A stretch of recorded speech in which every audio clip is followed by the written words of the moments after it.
If she hadn't stopped him that night, the world would have lost one of its greatest hearts. That's how the news began the next morning. But before the headlines, before the flashing lights and the tears, there was just one ordinary girl, standing in the rain, trying to survive another night of her hard life, and one man who thought money could protect him from everything, until she saved his life. It all began on a stormy evening in the city of Dubai. The air smelled of rain and dust, and neon reflections shimmered in puddles across the marble driveway of the Al Masri Towers, the home of billionaire businessman Omar Al Masri. People called him the Golden Heart, because despite his enormous wealth, he often helped orphanages, hospitals, and schools across the Middle East. But that night, fate planned a test that no amount of money could buy him out of. On the edge of that same driveway stood Layla, a 19-year-old girl who worked as a cleaner in the nearby cafe. Her shoes were worn out, her clothes soaked, but her spirit, unbreakable.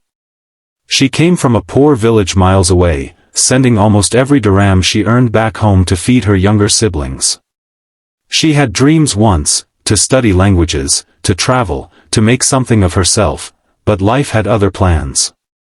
Still, she smiled at strangers, believed in goodness, and prayed every night that her life would change someday. That night, she was waiting for the bus, holding a small umbrella that barely covered her shoulders, when she saw something strange. A sleek black car pulled up in front of the mansion, not unusual for that area.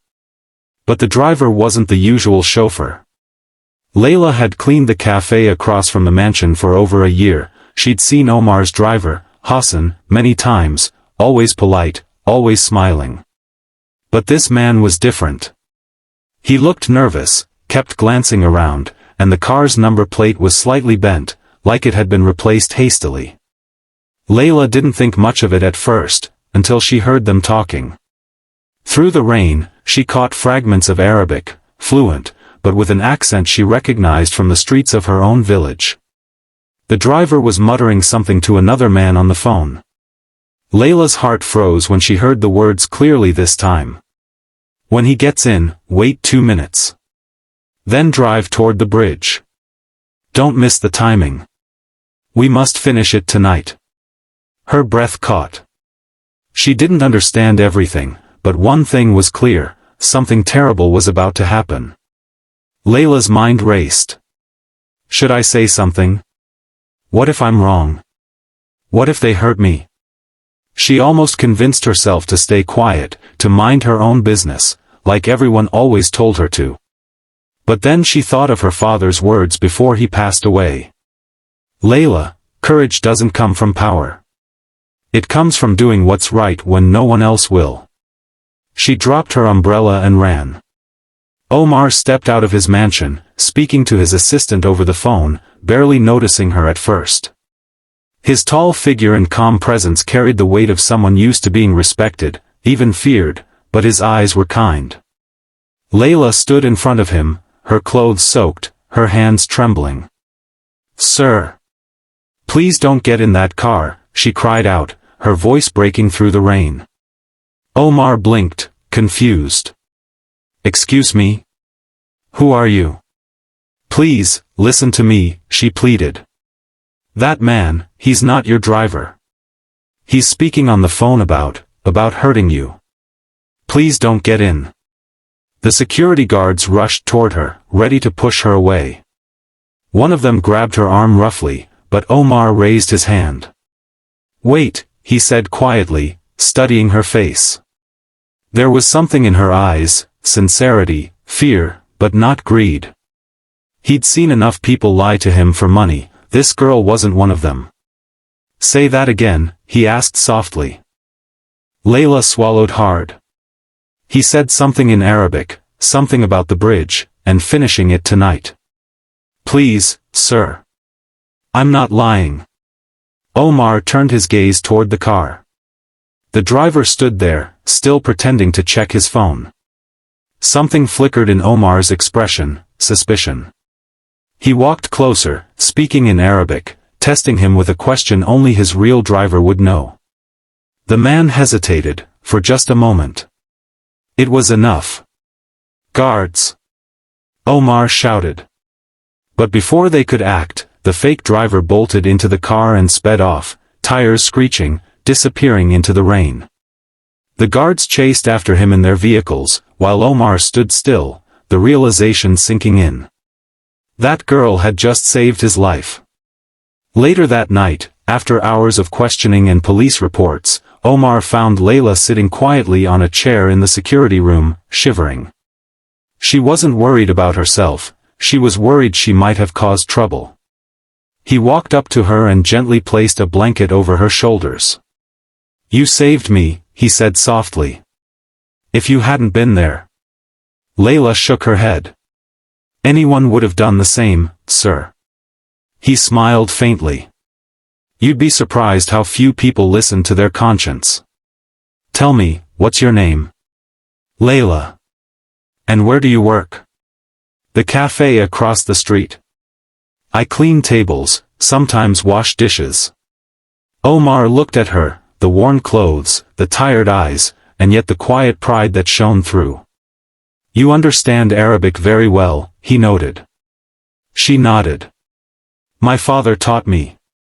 He always said languages can save lives one day." "I guess he was right." Omar chuckled softly. He certainly was. Days passed, and the incident made the news. The police later revealed that the man who posed as a driver was part of a criminal group trying to kidnap Omar for ransom. Layla's quick thinking and courage had stopped a disaster before it began. But she didn't think much of it. She went back to work, sweeping floors and serving tea, pretending everything was normal. Until one morning, the cafe owner called her outside. A luxury car was waiting, and Omar himself stepped out.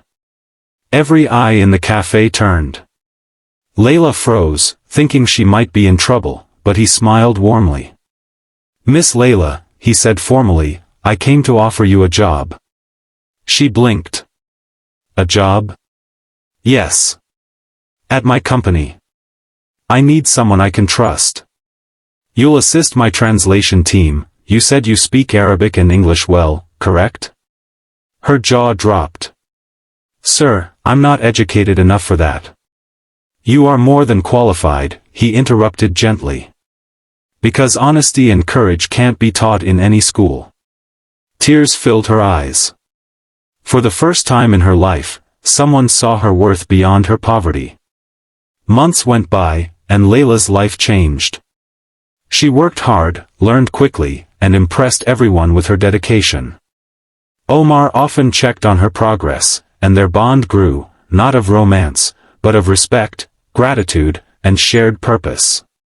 He learned that Layla sent most of her salary home, and one day, without telling her, he arranged for her siblings to receive scholarships.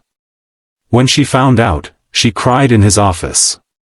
"Why are you helping me so much?" she asked. Omar smiled. "Because you helped me when you had nothing to gain."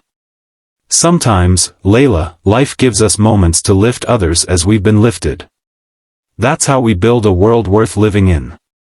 A year later, Omar invited Layla to a charity gala, her first time wearing an elegant dress, her first time standing among powerful people who once looked down on her kind. Cameras flashed, and reporters whispered about the mysterious girl who saved the billionaire. But Omar introduced her proudly. "She's not mysterious," he said on stage. "She's brave. She's the reason I'm standing here today." The crowd applauded, and Layla's heart swelled with emotion. She realized that night that true wealth had nothing to do with money, it was about kindness, courage, and faith. Years later, Layla started her own foundation, the Light of Courage, helping poor children learn languages and skills to change their lives. Omar supported her from behind the scenes, proud to see how far she'd come. And every time Layla told her story, she ended with these words.